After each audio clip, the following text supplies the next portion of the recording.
Imagine being jailed for belonging to two political parties in a country where politicians switch sides like it's a game of chess. That's what Nigerian new amendment is threatening, and it's coming just months before the 2027 election. On one side, lawmakers say it will restore discipline in the political system. On the other side, critics warn it violates citizens' rights and could be used to control political opponents.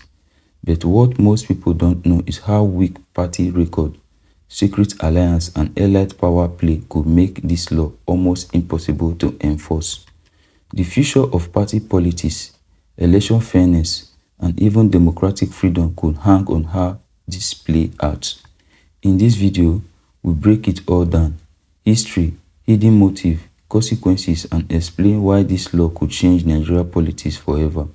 Make sure you hit like, subscribe, and comment your thoughts because this story is far from over.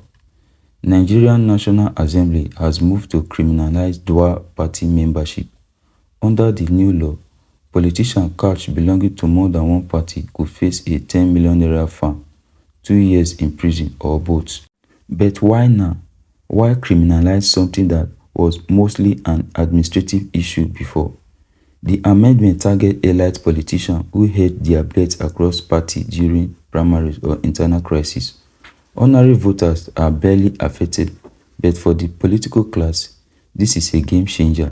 Think about a young aspirant running for office, unsure which party will give them the best choice. Suddenly, a single mistake could ruin their career. Party switching has long been a feature of Nigeria politics. Politicians move between parties for survival, power, or access to resources. But dual membership, that has now become a criminal offense. More than 50% of legislators in Nigeria have changed party at least once in the last decade. Lawmakers claim this amendment is about discipline. Critics argue it could violate Section 40 of the Nigeria Constitution, which guarantees freedom of association. A court challenge seems inevitable. The law wants loyalty, but in a system where ideology is weak, loyalty is often meaningless. It's the paperwork that being regulated, not political behavior. Behind the scene, there is a power struggle brewing. Opposition coalition are forming. Defections are happening right before primary.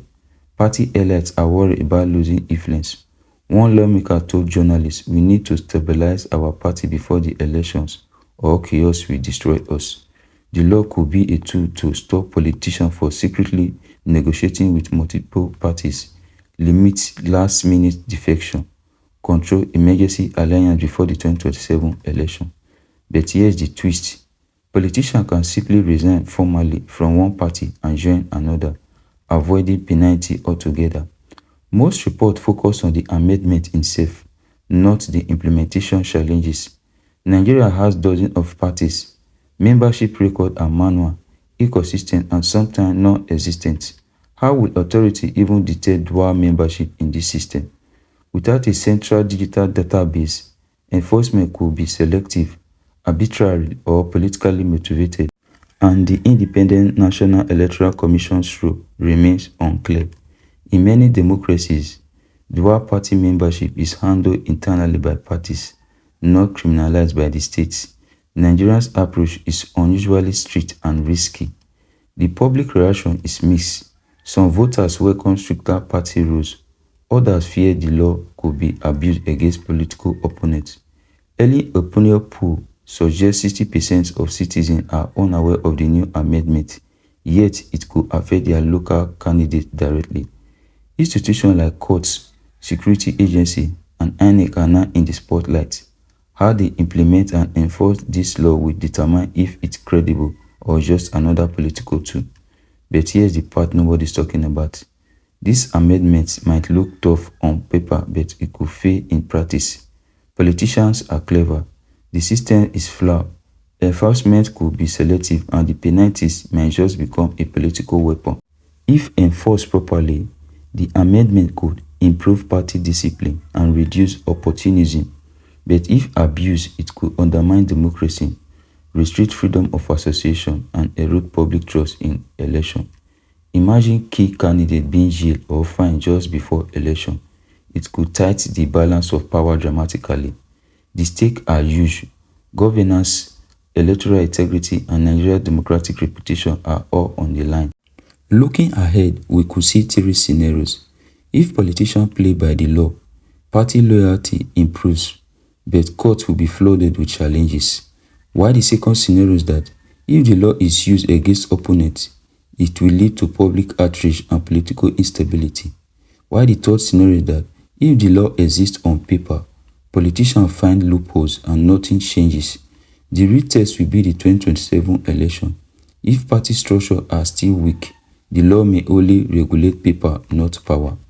Criminalizing dual party membership is more than just a legal move. It's a mirror of Nigeria's political instability, elite power struggle, and the fight for control ahead of 2027. What do you think? Will this law stop opportunist politicians or just create more loopholes for the clever and connected ones? Comment below, share your thoughts, and make sure you subscribe for more deep investigative political analysis. This story is far from over, and we will be watching every twist.